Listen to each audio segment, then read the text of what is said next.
Hello and welcome to channel online अधिकारी। मेरा नाम सौरभ यादव और आज यहाँ पर आपको अगला लेक्चर बायो के अंतर्गत, और आपने अभी तक पिछले लेक्चर नहीं देखे हैं तो प्लेलिस्ट बनी हुई है, वहाँ पर जीव विज्ञान के नाम से प्लेलिस्ट बनी हुई है, उसको जाकर आप लोग देख लीजिए। इसके अलावा आप लोग मध्यकालीन भारत का इतिहास यानी पूरा इतिहास, मध्यकालीन, प्राचीन, आधुनिक भारत का इतिहास पूरा पढ़ाया जा चुका है। भूगोल पूरे तरीके से कंप्लीट किया जा चुका है। जो महत्वपूर्ण फैक्ट्स हैं और जो भी इसमें वीडियोस होंगे जो बच्चे होंगे उसको मई महीने में आपको लेक्चर दिए जाएंगे। उसके अलावा करंट अफेयर पूरे तरीके से आपको पढ़ाया जा चुका है। उसके अलावा आपको बिहार विशेष भी पढ़ाया जा चुका है। ठीक है, सभी सब्जेक्ट आपके समय से पहले जो प्री क्रैश कोर्स चल रहा है उसके अंतर्गत सभी सब्जेक्ट समय से पहले आपको दे दिए जाएंगे। ठीक है, तो आज हम लोग पढ़ेंगे श्वसन तंत्र के बारे में। पिछले लेक्चर में बड़ी आंत, छोटी आंत, यकृत यानी लीवर, पैंक्रियाज के बारे में हम लोग पढ़ चुके हैं ऑलरेडी। आज यहाँ पर अगला लेक्चर है, इसमें श्वसन तंत्र यानी रेस्पिरेटरी सिस्टम के बारे में पढ़ेंगे। हम लोग कैसे सांस लेते हैं, किस प्रकार से बोलते हैं, सब चीज़ें यहाँ पर क्लियर होंगी। हम लोग छोटी आंत, बड़ी आंत इन सबको पढ़े, हम लोग भोजन पचा भी चुके हैं। अब हम लोग सांस लेंगे आज, यानी कि श्वसन तंत्र निम्नलिखित अंगों से मिलकर बना होता है, जिसमें आपकी नाक है, आपकी ग्रसनी है, फारिनेक्स। ग्रसनी महत्वपूर्ण है क्योंकि ग्रसनी पाचन व श्वसन तंत्र दोनों के अंतर्गत आती है। ग्रसनी स्वर यंत्र, श्वास नली, ट्रैकिया और फेफड़े, ये सब श्वसन तंत्र के अंतर्गत आते हैं, रेस्पिरेटरी सिस्टम के अंतर्गत आते हैं। ठीक है, तो यहाँ पर कुछ चीज़ें लिखी हुई हैं, जैसे यहाँ पर कुछ है कि चलिए हम फेफड़े के बारे में सीधे पढ़ेंगे। हमने यहाँ पर आपको बताया कि ग्रसनी जो है पाचन व श्वसन तंत्र दोनों के अंतर्गत आती है। ठीक है, ग्रसनी पाचन व श्वसन तंत्र दोनों के अंतर्गत आती है। फेफड़े की बात करें, लंग्स की बात करें, आप देखिए दोनों साइड आपके हड्डी बनी हुई है ना, ये देखिए इधर यहाँ पर। ठीक है, यहाँ ये फेफड़े होते हैं आपके। ठीक है, तो फेफड़े, लंग्स, वक्ष गुहा में दोनों तरफ एक एक स्पंज गुलाबी और लगभग शंक्वाकार फेफड़ा पाया जाता है। बाएं फेफड़े की अवतली खांच को हृदय खांच, कार्डियक नोच कहते हैं, जिसमें हृदय स्थित रहता है। हार्ट आपका जो धक धक धक धक धक धक धक धक चल रहा है, ये देखिए हार्ट बाएं साइड, थोड़ा सा बाएं साइड होता है, बीच में नहीं होता, थोड़ा सा बाएं साइड होता है। हार्ट के बारे में भी पढ़ेंगे हम लोग, है ना। जिस दिन हार्ट रुक जाएगा, दिल चीर के देख तेरा इनाम होगा, तो ये चीर के देखेंगे तो उसमें नाम वगैरह कुछ नहीं होगा, उसका काम है बस ऐसे धक धक धक धक चलना। और क्या काम है बेहतर तरीके से बताएंगे आगे। फेफड़ों तक अशुद्ध रक्त, डीऑक्सीजनेटेड ब्लड, फुफ्फुस धमनी, पल्मोनरी आर्टरी द्वारा पहुंचाया जाता है। यह मानव शरीर की एकमात्र धमनी है जिसमें अशुद्ध रक्त बहता है। अभी के अभी याद कर लीजिए कि फेफड़ों तक अशुद्ध रक्त यानी जो डीऑक्सीजनेटेड ब्लड होता है फुफ्फुस धमनी द्वारा पहुंचाया जाता है, पल्मोनरी आर्टरी द्वारा पहुंचाया जाता है। और फुफ्फुस धमनी, पल्मोनरी आर्टरी ऐसी यह मानव शरीर की एकमात्र धमनी है जिसमें अशुद्ध रक्त बहता है। याद रखिएगा, इसमें अशुद्ध रक्त बहता है पल्मोनरी आर्टरी में। फेफड़ों द्वारा शुद्ध किया हुआ रक्त, ऑक्सीजनेटेड ब्लड, फुफ्फुस सिरा द्वारा हृदय के बाएं आलिंद लेफ्ट आर्टियम में पहुंचाया जाता है। यह मानव शरीर का एकमात्र सिरा है जिसमें शुद्ध रक्त बहता है। ठीक है, शुद्ध रक्त बहता है किसमें, यहाँ पर दो चीज़ें महत्वपूर्ण हैं कि शुद्ध रक्त बहता है किसमें, फुफ्फुस सिरा यानी पल्मोनरी वीन में, और पल्मोनरी आर्टरी जो है, फुफ्फुस धमनी जो है, यहाँ पर क्या है, अशुद्ध रक्त बहता है। ठीक है, चलिए आगे बढ़ते हैं। श्वसन की बात करें, फेफड़े आपने देख लिया। श्वसन एक महत्वपूर्ण प्रक्रिया है जिसमें ऊर्जा का उत्पादन होता है। इस प्रक्रिया में सामान्य स्थितियों में ग्लूकोज का ऑक्सीजन की उपस्थिति में ऑक्सीकरण होता है तथा ऊर्जा विमुक्त होती है। ग्लूकोज का ऑक्सीजन की उपस्थिति में ऑक्सीडेशन यानी ऑक्सीकरण होता है तथा ऊर्जा निकलती है। इसी कारण ग्लूकोज को कोशिकीय फ्यूल यानी सेल्यूलर फ्यूल कहते हैं। कोशिकीय ईंधन कहा जाता है किसको, ग्लूकोज को। ओके, श्वसन की प्रक्रिया जीव जंतुओं तथा पेड़ पौधों सभी में समान रूप से होती है। और यहाँ पर देखिए श्वसन में क्या होता है कि C6H12O6 श्वसन क्रिया को निम्न समीकरण द्वारा व्यक्त किया जाता है। ग्लूकोज हो गया, ऑक्सीजन हो गया, तो कार्बन डाइऑक्साइड, जल तथा एनर्जी मिलती है। CO2 जल और एनर्जी, मतलब CO2 और जल और ये एनर्जी मिलती है हमें, तभी हम लोग चल पाते हैं। CO2 जो हमारे शरीर से बाहर निकाल दी जाती है, जल जो होता है वो भी हमारे शरीर से बाहर निकाल दिया जाता है, जो ज़रूरत होती है उसको एब्जॉर्ब कर लिया जाता है। तो ये कुछ प्रक्रिया है। आगे यहाँ जो महत्वपूर्ण चीज़ें हैं, वातावरण से ली गई वायु में 21% ऑक्सीजन होती है तथा 0.03% कार्बन डाइऑक्साइड होता है। ये भी क्वेश्चन पूछा जा चुका है कि कितना % जो वातावरण में ऑक्सीजन होती है, सॉरी कार्बन डाइऑक्साइड होती है, तो 0.03% होती है कार्बन डाइऑक्साइड। ऑक्सीजन 21% होती है और 78% तक नाइट्रोजन होता है। अब और भी कुछ गैसें हैं, आर्गन होती है, ये सब गैसें हैं। जबकि नाक द्वारा छोड़ी गई सांस में लगभग 16% ऑक्सीजन तथा 3.6% कार्बन डाइऑक्साइड होता है। तो देखिए लिया कितना, 21%, अब 0.03% कार्बन डाइऑक्साइड जो वातावरण से, जबकि नाक द्वारा जब छोड़ते हैं तो 16% ऑक्सीजन निकलती है तथा 3.6% कार्बन डाइऑक्साइड होता है ना। जब हम छोड़ते हैं, सांस लेते हैं, अंदर लेते हैं, बाहर करते हैं, तो उसमें कार्बन डाइऑक्साइड होता है और ऑक्सीजन कम हो जाता है ना। ठीक है, आगे बढ़ते हैं। श्वसन की दर मनुष्यों में 12 से 15 बार प्रति मिनट तथा शिशुओं में 44 बार प्रति मिनट होती है। श्वसन की दर जो है मनुष्यों में 12 से 15 बार प्रति मिनट तथा शिशुओं में 14 बार प्रति मिनट होती है। ठीक है, श्वसन क्रिया पूर्ण रूप से तंत्रिकीय नियंत्रण में होती है। ठीक है, तो ये चीज़ें आपको यहाँ पर क्लियर हो गई होंगी। जो महत्वपूर्ण फैक्ट है यहाँ पर हमने आपको बता दी। ऑक्सीजन का परिवहन, ट्रांसपोर्टेशन ऑफ ऑक्सीजन की बात करें, हीमोग्लोबिन ऑक्सीजन के साथ मिलकर एक अस्थायी यौगिक ऑक्सी हीमोग्लोबिन बना लेता है। हीमोग्लोबिन, ओके, क्लोरोफिल नहीं कह रहे हैं, हीमोग्लोबिन। ठीक है, हीमोग्लोबिन क्या करता है, ऑक्सीजन के साथ मिलकर एक अस्थायी यौगिक HbO2 ऑक्सी हीमोग्लोबिन बना लेता है। मनुष्य में श्वसन रंजक रेस्पिरेटरी पिगमेंट्स हीमोग्लोबिन होता है। डीऑक्सीजनेटेड हीमोग्लोबिन का रंग बैगनी होता है। आप अपने हाथ में देखिए, आपकी नसें दिख रही होंगी, बैगनी कलर की नसें दिख रही हैं, यानी इसमें डीऑक्सीजनेटेड ब्लड है। ओके, डीऑक्सीजनेटेड ब्लड है, याद रखिएगा चीज़ें। और दूसरी चीज़ यहाँ पर, जबकि ऑक्सी हीमोग्लोबिन का रंग चमकदार लाल होता है। ठीक है, जब ऑक्सीकरण हो जाता है, ऑक्सीडेशन मतलब ऑक्सीजन का जब उसमें घुल जाती है तो क्या होता है, वो रेड कलर का लाल हो जाता है। यही कारण है कि ऑक्सीकृत अर्थात ऑक्सी हीमोग्लोबिन युक्त शुद्ध रक्त चमकीला लाल तथा अशुद्ध बैगनी रंग का होता है। ओके, तो ये यहाँ पर चीज़ें क्लियर हो। एक सामान्य व्यक्ति में हीमोग्लोबिन की मात्रा औसत रूप से 15 ग्राम प्रति 100 ml होती है।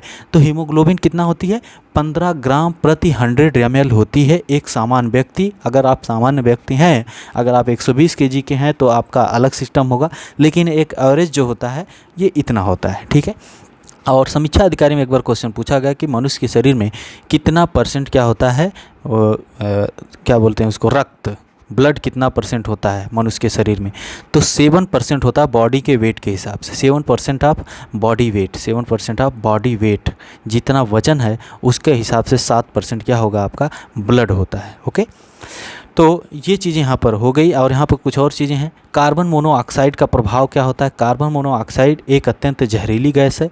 CO के प्रति हीमोग्लोबिन का आकर्षक ऑक्सीजन से लगभग 250 गुना अधिक होता है ना। कार्बन मोनोऑक्साइड के प्रति हीमोग्लोबिन का प्यार बहुत ज़्यादा है, इसलिए उसका आकर्षण ज़्यादा होता है, इसलिए 250 गुना अधिक होता है। CO की उपस्थिति में हीमोग्लोबिन इससे अभिक्रिया कर लेता है, जिससे इसकी ऑक्सीजन को ले जाने की क्षमता कम हो जाती है।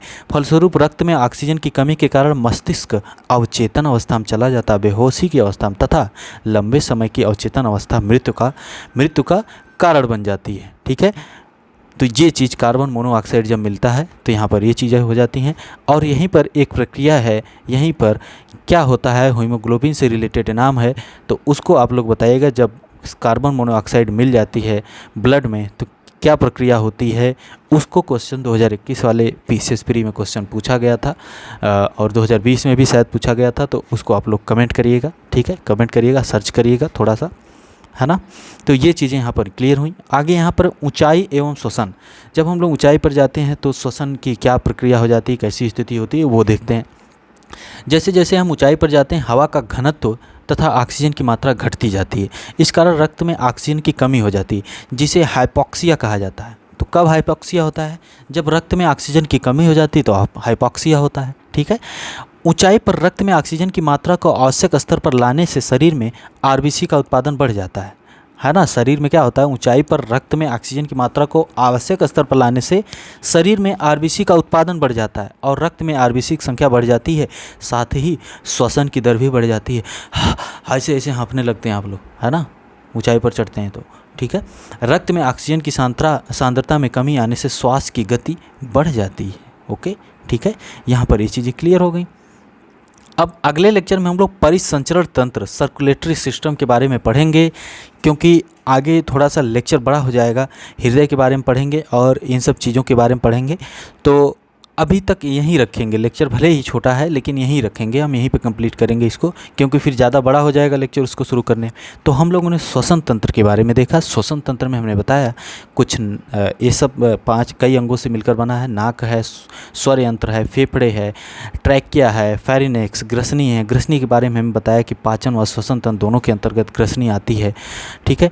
आगे हमने ये बताया आपको कि फेफड़े जो हैं हमारे, लंग्स जो हैं दोनों साइड, ये एक एक स्पंजी, गुलाबी और लगभग शंक्वाकार यानी शंकु के आकार के होते हैं, ठीक है। बाएं फेफड़े के अवतली खांच को हृदय खांच, कार्डियक नोच कहते हैं, जिसमें हृदय स्थित रहता है, हृदय स्थित रहता है बाएं फेफड़े की साइड। अशुद्ध रक्त जो है कि फुफ्फुस धमनी यानी पल्मोनरी आर्टरी द्वारा पहुंचाया जाता है। यह मानव शरीर की एकमात्र धमनी है जिसमें अशुद्ध रक्त बहता है, याद रखिएगा। फेफड़ों द्वारा शुद्ध रक्त ऑक्सीजनेटेड ब्लड फुफ्फुस सिरा पल्मोनरी वीन द्वारा हृदय के बाएं आलिंद लेफ्ट आर्टियम में पहुंचाया जाता है। यह मानव शरीर का एकमात्र सिरा है जिसमें शुद्ध रक्त बहता है। डायफ्राम की उपस्थिति स्तनधारियों का मूलभूत लक्षण है। श्वसन की बात हमने यहाँ पर की। श्वसन एक महत्वपूर्ण प्रक्रिया जिसमें ऊर्जा का उत्पादन होता है ना। ग्लूकोज का ऑक्सीजन की उपस्थिति में ऑक्सीडेशन होता है, ऑक्सीकरण होता है तथा ऊर्जा निकलती है। इसी ग्लूकोज को कोशिकीय फ्यूल कहते हैं, सेल्यूलर फ्यूल कहते हैं, ईंधन कहते हैं, ठीक है। श्वसन की क्रिया में कुछ इस प्रकार का समीकरण बनता है C6H12O6 + 6O2 = 6CO2 + 6H2O + 637 kilo calorie ऊर्जा उत्पन्न होती है। तभी हम लोग दौड़ पाते हैं, रनिंग कर पाते हैं, खाना ज़रूर खाते हैं, रेगुलर हम लोग फ्यूल लेते हैं, ठीक है। फ्यूल अगर हम लोग नहीं लेंगे सही तरीके से, लेकिन एक्सेस ज़्यादा हो जाएगा तो दिक्कत हो जाएगी, इसलिए ज़्यादा फ्यूल ना लिया करिए। खाना जितना भी खाया करिए, एक्सरसाइज किया करिए। एक्सरसाइज करेंगे तो ये सर्कुलेटरी सिस्टम जो हम पढ़ेंगे, तो सर्कुलेटरी सिस्टम सही होता है तो कहीं पर भी आपके शरीर में ब्लड क्लॉट की समस्या नहीं आ सकती है। आप रेगुलर एक्सरसाइज करेंगे, आपका पाचन तंत्र सही रहेगा, पूरी बॉडी एक्टिव रहेगी, और एक्टिव रहेगी तो आप लंबे समय तक ज़िंदा भी रह सकते हैं, क्योंकि पूरा सिस्टम आपका सही तरीके से फंक्शन करेगा तो बीमारी नहीं आएगी। तो आप स्वस्थ रहेंगे, और स्वस्थ रहेंगे तो आपका दिमाग सही रहेगा, दिमाग सही रहेगा तो चीज़ें याद होंगी, और चीज़ें याद होंगी तो एग्ज़ाम में अच्छा करेंगे और अच्छा जीवन जी सकते हैं। रेगुलर एक्सरसाइज ज़रूर करिए, ठीक है। थोड़ा ही समय निकालिए, 15 मिनट 20 मिनट, लेकिन एक्सरसाइज ज़रूर करिए। पढ़ाई कर रहे हैं तब भी एक्सरसाइज करिए। पढ़ाई मतलब घूम के थोड़ा बहुत पढ़ा करिए, घूमते हुए पढ़ा करिए। एक्सरसाइज बहुत ज़रूरी है ना। वातावरण से ली गई वायु में 21% ऑक्सीजन होती है, 0.03% कार्बन डाइऑक्साइड होती है, लेकिन जब हम लोग नाक के द्वारा छोड़ते हैं हवा तो 16% ऑक्सीजन तथा 3.6% कार्बन डाइऑक्साइड होती है।